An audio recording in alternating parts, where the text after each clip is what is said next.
The U.S. tourism industry had been banking on a good year after the number of international visitors to the U.S. had jumped in 2024. But as CBS's Elise Preston reports from Los Angeles, tourists have changed their plans. Elise. Well, international tourism to the United States has taken a hit since the start of the Trump administration. While global trade tensions are playing a part, many travelers are also put off by strict border controls and harrowing stories of random arrests. Since the beginning of the second Trump administration, we've seen a drop in overseas travelers coming to the U.S. Stats from the International Trade Administration show February saw a decrease of 2.4% compared to the same time last year, but the decline was even more steep in March, 11.6% compared year over year. It's a quiet Friday night in Las Vegas, or at least it should have been louder than this. Neon lights still flash across the strip. Casino speakers still pump out the familiar beats. But the streets feel emptier than usual. A few tourists stroll past, but the air feels thinner, quieter, uncertain. Inside a small Korean barbecue restaurant just off the main drag, owner Jae Min Park stands behind his counter, staring at rows of untouched tables. Usually by this time, he says softly, we'd be packed. But look around. It's empty. The Koreans aren't coming anymore. Once, South Korean travelers were among the most vibrant and reliable groups visiting the United States. They filled hotel rooms in Los Angeles, shopped in San Francisco, played the slots in Las Vegas, and spent big, on average more than $4,000 per trip. They were the kind of tourists any city would dream of: wealthy, organized, curious, and loyal. But today they are vanishing, and that absence is starting to echo through the American economy.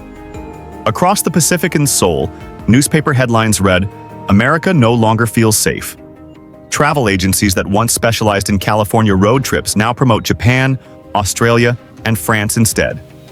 Flights that used to connect Seoul and Los Angeles daily are quietly being reduced. What began as a handful of cancellations has turned into a pattern. And it all started with one diplomatic spark that ignited a much larger fire. In March, a Korean business delegation arrived in Los Angeles for what should have been a routine trade visit. Executives from Hyundai and several small automotive suppliers, all carrying proper documentation. But when they landed, two of the delegates were detained by U.S. Customs officers. 6 hours later, they were denied entry and escorted back to their flight. Someone filmed the scene on a phone. Men in suits, confused, surrounded by officers in Navy uniforms. Within hours, the footage was viral in South Korea. Hashtags like #humiliated in America and #boycott US flooded social media. The story dominated television news for a week, fueling anger and disbelief. Korean newspapers called it disrespectful treatment of lawful visitors. Politicians demanded an apology. Travel agencies started fielding panicked calls from customers asking if they could cancel their U.S. trips. The U.S. government dismissed the issue as a routine enforcement matter, but for many Koreans, the damage was done. A sense of humiliation spread quickly, the feeling that America, their longtime ally, no longer welcomed them. On the streets of Los Angeles, the effects showed up fast. In Koreatown, restaurants that once stayed open until dawn for Korean tour buses began closing early. Jennifer Lee, who runs a 24-hour diner famous for kimchi stew, flips through her old receipts. In 2018, we had busloads, 10, 15 groups a week, she says. They'd eat, take pictures, tip generously. Now? Nothing. Taxi drivers who depended on those groups say business has dropped in half. One driver, David Kim, parks his cab outside the Line Hotel and waits longer than ever for a fare. Japan took them, he shrugs. That's where they go now. The Los Angeles Tourism Board confirms it. Arrivals from South Korea are down nearly half from pre-pandemic levels, and spending has fallen by more than 50%. Economists estimate the region has lost roughly $1.6 billion in Korean visitor spending each year. Money that once paid servers, hotel staff, and taxi drivers. For a city still recovering from the pandemic slump, it's another blow. The decline isn't happening in a vacuum. Since 2024, U.S. authorities quietly tightened their electronic system for travel authorization rules, adding new screening layers that flagged more Korean applicants for review. The wait times grew longer. Approvals became unpredictable. In Seoul, travel agents began warning customers that they might face interrogations or delays at American airports. Families don't want the stress, explains Hyejin Choi, who manages outbound travel for a large Korean agency. They hear stories about detentions and say, why risk it when Japan says welcome?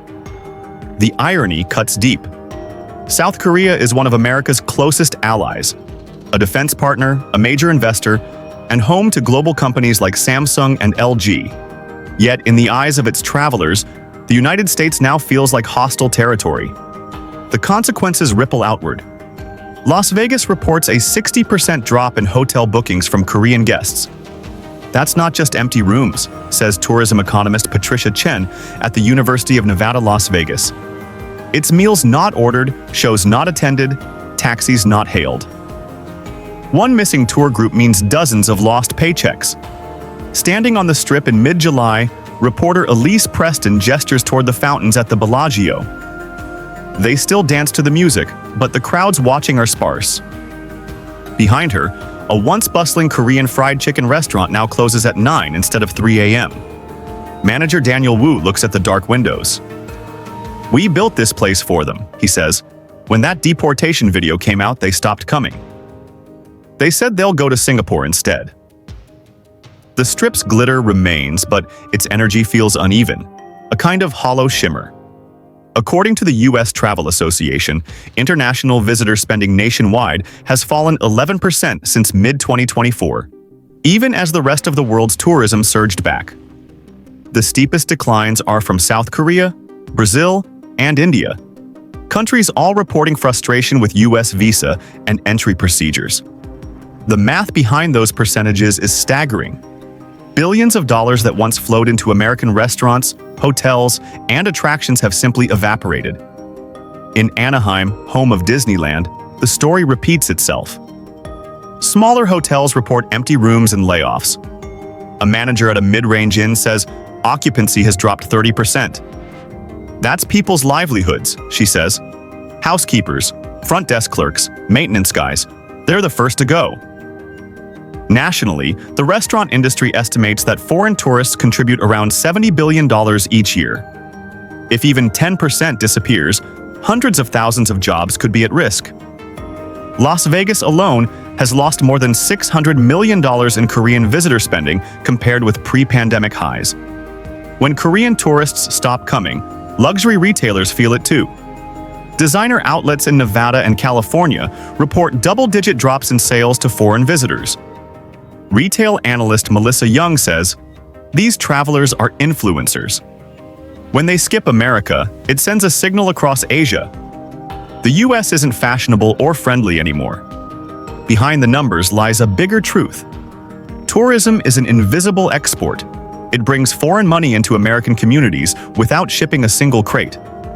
In 2019, international travelers spent about $239 billion in the United States. Today, that figure has slipped to around $170 billion, a $69 billion gap, roughly equal to Nevada's entire economy. And because tourism is decentralized, the losses spread quietly, showing up as layoffs, pay cuts, and shuttered small businesses rather than dramatic headlines. It's the slow bleed, says Dr. Alan Moritz, an economist at George Washington University. You don't notice until the jobs are gone. He believes policy is the main culprit. Every extra layer of screening, every story of a traveler detained, sends a message. It's not one big mistake. It's thousands of small ones that accumulate until people decide America's just not worth the hassle. This pattern stretches beyond Korea. In Brazil and the Middle East, visa wait times now stretch into months. In India, some applicants wait more than 400 days for an interview slot. Mexican travelers face rising rejection rates. Even long-time visitors are being held for hours in secondary screening. Meanwhile, other countries are doing the opposite. Japan processes most visas digitally. Australia turns them around in under 2 days, and Dubai actively markets itself as the Asia-friendly alternative. The result is predictable. The money that once flowed into Los Angeles or New York is now being spent in Osaka, Melbourne, and Dubai. For business owners like Jennifer Lee, the issue goes beyond economics. "We always thought America was where everyone wanted to go," she says. "Now people are afraid they'll be treated badly, or that they'll be stuck at the airport." It breaks my heart. Her relatives in Seoul used to visit every summer. This year they went to Japan instead. They said it's easier and they don't feel watched. The word she keeps coming back to is trust, something she fears America is losing. Officials in Washington insist the tougher policies are necessary. The Department of Homeland Security argues that tighter vetting prevents fraud and protects national security. They point to rising cases of visa, overstays, and labor abuse. Yet former diplomats admit privately that the real problem is capacity. Not enough staff, outdated technology, and a system overwhelmed by demand. "People wait a year and give up," one former State Department officer says. "That's not strategy, that's failure." The tourism slump is already spilling into education and trade. Korean student enrollment at U.S. universities has dropped 22% since 2019. Exchange programs are shrinking, business delegations rerouting to Canada or Europe. Even cargo routes are affected. Korean Air recently reduced flights to Los Angeles, citing weakened U.S.-bound demand. Each lost route means less freight, fewer connections, and a quieter airport economy. Back in Las Vegas, Jae Min Park keeps his restaurant open despite the empty tables. He's reduced staff, shortened hours, and switched off one of the grills to save on gas, but he refuses to close. He remembers the nights when tour groups from Seoul filled every seat, laughing, ordering extra plates of galbi, snapping photos beneath the neon lights. "It wasn't just money," he says.